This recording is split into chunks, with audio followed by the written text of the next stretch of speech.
دا په خراسان پوهنتون کې هغه لسګونه ځوانان دي چې د امام ابو حنیفه په ننګه کتاب د اخیستل شوې ازموینې پایلو ته راغلي دي. د ننګرهار اطلاعات او کلتور ریاست د ځوانانو چارو امیر قاري آصف ظهیر شیرزاد وایي د دغه ډول پروګرامونو یې هدف د ځوانانو ظرفیت لوړونه او اسلام کې د نوموتو مشاعرو پیژندل دي. دغه کتاب او د ورته کتابونو نه مو یوازینی هدف د ځوانانو ظرفیت لوړونه ده، د ځوانانو علمي پانګې غني کولو مقصد ده او ځوانان هغې برخې ته متوجه کول دي چې هغه زموږ تر ټولو اساسي او بنیادي موضوع ده چې هغه زموږ د دیني اسلامي اکابرو د مشرانو پیژندنه ده او د هغې په نقش قدم باندې تګ او عمل کول دي.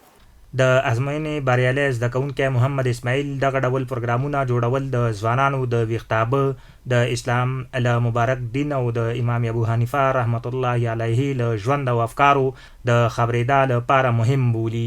او د زیاتېدو غوښتنه یې کوي. نو دا سیالۍ د محصلینو دپاره د یو اړخ نه د هغوی چې د امام اعظم ابو حنیفه رحمه الله په مذهب دي، نو د هغوی دپاره دا ډیره مهمه وه چې خپل امام صاحب وپیژني او د هغه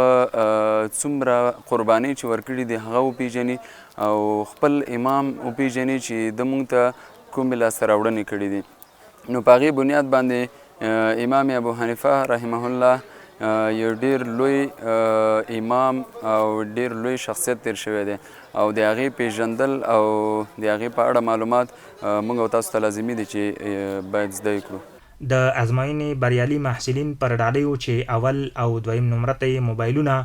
دریم ته یې ساعت او نورو ته یې یو جوړ جامې ډالۍ شوې. له دې مخکې هم د ننګرهار د اطلاعات او کلتور ریاست له لوري د ځوانانو د فکري رغښت لپاره دغه ډول سیالۍ جوړې شوي دي او راتلونکي هم پلان لري چې دغه پروګرامونه ولسوالیو ته وغځوي.